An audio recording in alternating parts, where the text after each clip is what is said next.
మాదిగల అభివృద్ధి సంక్షేమం కోసం ఆలోచించే కాంగ్రెస్ పార్టీకి 17 పార్లమెంటు స్థానాల్లో మద్దతుగా నిలుస్తామని మాదిగ పోరాట సమితి రాష్ట్ర అధ్యక్షులు మేడి పాపయ్య తెలిపారు. గోదావరిఖని ప్రెస్ క్లబ్ లో శనివారం ఏర్పాటు చేసిన విలేకరుల సమావేశంలో ఆయన మాట్లాడుతూ పెద్దపల్లి పార్లమెంటు నియోజకవర్గంలో కాంగ్రెస్ పార్టీ ఎంపీ అభ్యర్థి గడ్డం వంశీకృష్ణను మాదిగలంతా గెలిపించుకుంటామని అన్నారు. బీజేపీ ప్రభుత్వం 10 సంవత్సరాలు అధికారంలో ఉంది. ఎస్సీ వర్గీకరణ చేపట్టకుండా మాదిగలను మోసం చేసిందని, మోదీ మళ్లీ అధికారంలోకి వస్తే రాజ్యాంగాన్ని మార్చి దళితులకు రిజర్వేషన్లు లేకుండా చేయాలని చూస్తున్నారని ఆరోపించారు. మాదిగలంతా బీజేపీ పార్టీకి ఓటు వేయొద్దని కోరారు. బీఆర్ఎస్ పార్టీ అధికారంలో ఉండగా ఎస్సీ సప్లాన్ నిధులను దుర్వినియోగం చేశారని, దీనిపై కాంగ్రెస్ ప్రభుత్వం దర్యాప్తు చేయాలని డిమాండ్ చేశారు. మాదిగలంతా తెలంగాణలో ఉన్నటువంటి 17 పార్లమెంటు స్థానాలకి కాంగ్రెస్ అభ్యర్థులకే మా ఓటు అని చెప్పి ప్రతి పార్లమెంట్లో తిరుగుతున్నటువంటి క్రమంలో ఈరోజు పెద్దపల్లి పార్లమెంట్లో జరుగుతున్నటువంటి ప్రెస్ మీట్, అట్లాగే మాదిగ ప్రజలను కలవడం జరిగింది. కాంగ్రెస్ పార్టీ స్వతంత్రం వచ్చిన నుండి ఇప్పటిదాకా దళితుల రిజర్వేషన్లను, దళితుల సంక్షేమాన్ని, దళితుల అభివృద్ధిని ఆకాంక్షించి పరిపాలించింది వాళ్ళ ప్రభుత్వంలో ఉన్నప్పుడు.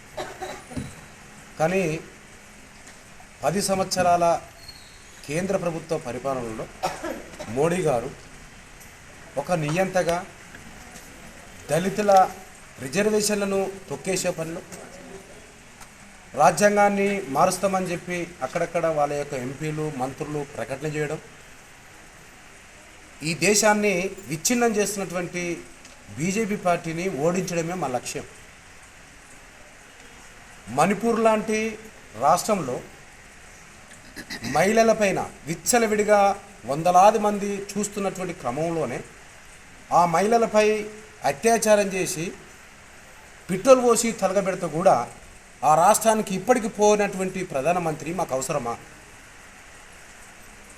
దళితుల రక్షణ కోరేటువంటి, దళితుల సంక్షేమాన్ని కోరినటువంటి కాంగ్రెస్ పార్టీ అవసరమా అనేది మాదిగ ప్రజలు తెలుసుకోవాలి.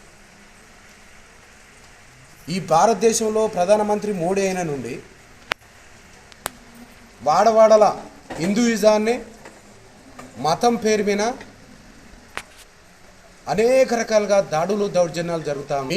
మా ప్రభుత్వం రాగానే కేంద్రంలో 100 రోజుల్లోనే ఎస్సీ వర్గీకరణ చేస్తానన్నటువంటి ఒక నియంత, మరి 10 సంవత్సరాలు అయిందిగా ఎస్సీ వర్గీకరణ ఎందుకు చేయలేకపోయినావు? ఎందుకు ఇంత నిర్లక్ష్యం చేస్తూ ఉన్నావు?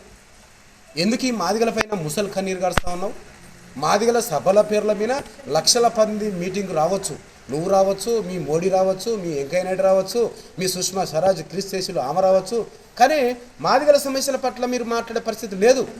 ఈ విలేకరుల సమావేశంలో మాదిగ రిజర్వేషన్ పోరాట సమితి నాయకులు కొండ్ర శంకర్, దుర్గా ప్రసాద్, మొండి, వేల్పుల మల్లేష్, లింగయ్య, రాజయ్య, కన్నూరి బాబు, సారమ్మ తదితరులు పాల్గొన్నారు.